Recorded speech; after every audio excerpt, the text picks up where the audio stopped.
Assalamualaikum warahmatullahi wabarakatuh. Perkenalkan, nama saya Bima Prakoso, NPM 185030017. Di sini saya akan menjelaskan mengenai sejarah bahasa Indonesia untuk mata kuliah analisis penggunaan bahasa Indonesia yang diampu oleh Bapak Denny Hermain dan Bapak Tia. Nah, saya akan menjelaskan materi tentang nomor 3 dan nomor 7. Nomor 3 itu materinya pada abad mana penggantian huruf Palawa dengan Arab Melayu di Nusantara, dan jelaskan dampak penggantian tersebut dalam bahasa Melayu gitu. Dan nomor 7 itu sebutkan dasar-dasar hukum tentang bahasa Indonesia itu sebagai bahasa resmi dan bahasa nasional. Nah, di sini saya akan menjelaskan dulu nomor 3 ya, teman-teman. Nah, jadi bahasa Melayu kuno itu berhuruf Palawa, teman-teman. Jadi sebelum bahasa Melayu sekarang, itu sebelumnya itu ada bahasa Melayu juga, namanya bahasa Melayu kuno. Itu berhuruf Palawa. Sedangkan setelah bahasa Melayu kuno itu beralih menjadi bahasa Melayu klasik yang berhuruf Arab. Kenapa sih ini bisa terjadi? Karena semakin kuatnya pengaruh agama Islam di Asia Tenggara pada saat itu, terutama di Nusantara lah ya.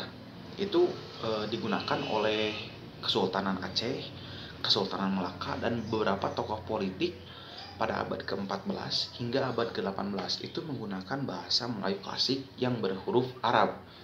Nah, dapat disimpulkan di sini kalau transisi antara bahasa Melayu kuno yang berhuruf Palawa menjadi bahasa Melayu klasik yang berhuruf Arab itu terjadi antara abad ke-13 hingga ke-14. Karena abad ke-14 itu agama Islam sudah mulai masuk, dan huruf-hurufnya pun sudah huruf-huruf Arab atau dikenal dengan huruf Jawi lah di Nusantara lebih umumnya.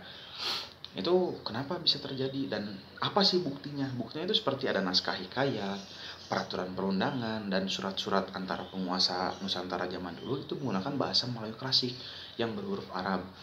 Ini pengaruhnya apa sih bagi bahasa Melayu itu sendiri? Pengaruhnya banyak, teman-teman. Ya, saya sebut salah satu saja. Di antaranya bahasa Melayu klasik itu banyak mendapatkan serapan-serapan gitu. Jadi kata-kata serapan-serapan dari Arab itu banyak digunakan di bahasa Melayu klasik, teman-teman.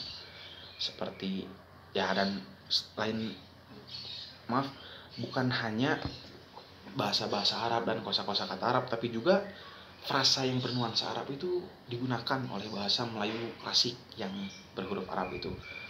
Seperti contoh bahasa yang diserap dari bahasa Arab, contohnya teman-teman, wafat, neraka, dan lain sebagainya, banyak sekali gitu. Dan sampai sekarang pun di bahasa Indonesia digunakan gitu kata-kata yang bernuansa Arab dan kosa-kosa kata Arab itu dipakai gitu, digunakan. Dan nah, itu menurut saya salah satu dampak pengaruh pergantian bahasa Melayu kuno yang berhuruf Palawa menjadi bahasa Melayu klasik yang berhuruf Arab. Nah, sekarang kita lanjut lagi, teman-teman. Kemana? Ke poin nomor 7. Apa itu poin nomor 7? Sebutkan dasar-dasar hukum mengapa bahasa Indonesia digunakan sebagai bahasa resmi dan bahasa nasional. Nah, saya jelaskan dulu di sini ya. Sebelum saya menyebutkan poin-poinnya,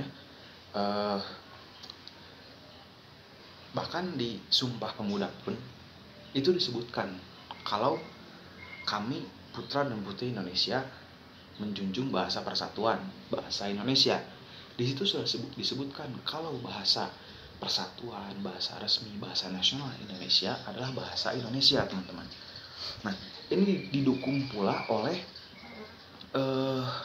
undang-undang. Ini disebutkan juga nih pada Undang-Undang Dasar 1945 bab 15 yang menjelaskan mengenai bendera, bahasa, dan lambang negara serta lagu kebangsaan. Terdapat pada pasal 36 yang menyatakan bahwa bahasa negara ialah bahasa Indonesia. Nah, mungkin itulah salah satu dasar-dasar hukum kenapa kita harus menjunjung tinggi bahasa. Alasan kenapa bahasa Indonesia disebut bahasa persatuan, bahasa nasional, bahasa negara. Karena yaitu sudah disebutkan oleh Undang-Undang Dasar, dan kita sebagai pemuda dan penerus bangsa harus melestarikan bahasa Indonesia dan membudayakan bahasa Indonesia yang baik dan benar berdasarkan itulah ya. Terima kasih, mungkin itu materi dari saya. Mohon maaf apabila ada kekurangan. Terima kasih atas perhatiannya. Saya Bima. Assalamualaikum warahmatullahi wabarakatuh.